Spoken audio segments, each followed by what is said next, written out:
Ladies and gentlemen, welcome to part 3 of this video, the finale. So Emerson writes, to be yourself in a world that is constantly trying to change who you are. Now that is the greatest accomplishment. And that, ladies and gentlemen, is really the crux of the matter. That, ladies and gentlemen, is really what underpins being honest with ourselves and honest with the world.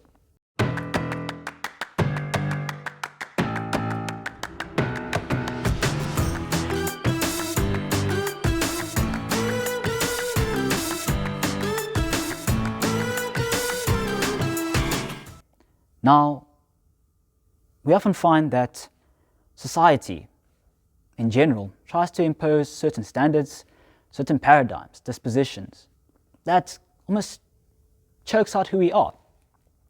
Now, it is important that we are firm in being who we are, being true to ourselves, being honest with ourselves, being honest with the world. Now, having used the example of superheroes, it takes courage to be honest with yourself. It takes courage to be honest with the world. It takes courage to be who you truly are.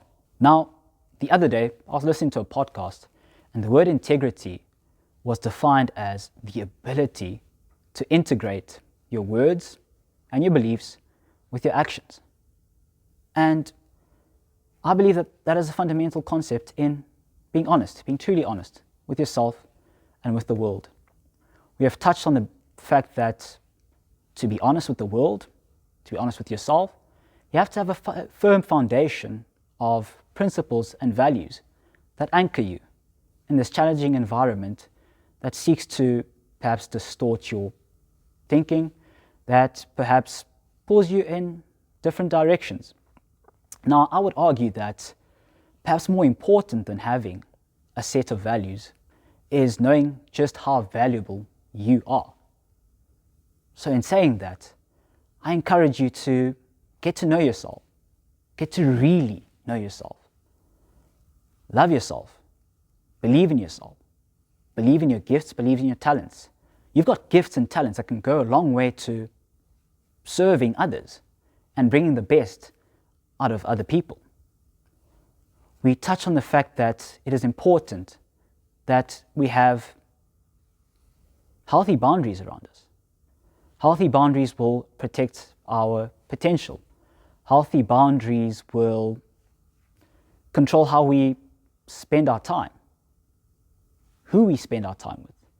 And in keeping with the principle of associating with only quality people, healthy boundaries will get us into the right environments. The right environments will enable us to, or the right environments will allow us to grow exponentially. So be selective with who you spend time with. Be selective with what you do with your time. We touched on knowing our strengths and our weaknesses. I did share with you guys that we ought to develop our strengths.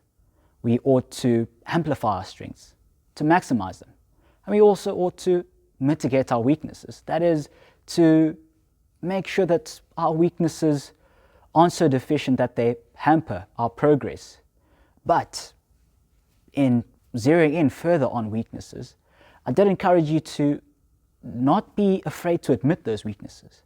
It takes character, it takes humility, but being honest with yourself, or being honest enough to know where perhaps you fall short, will actually enable you to reach out to other people, get help, and progress further than perhaps you could have on your own.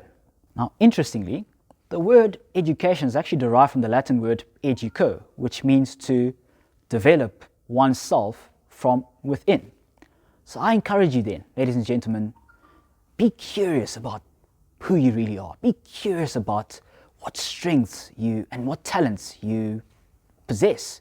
Get yourself in the right environment to cultivate those strengths, to cultivate those talents, and I believe that the world will be your oyster. So, ladies and gentlemen, be honest with yourself. Be honest with the world. I encourage you to aspire to be the best version of yourself. You were born an original. Don't die a copy. All the best in your present and future endeavors.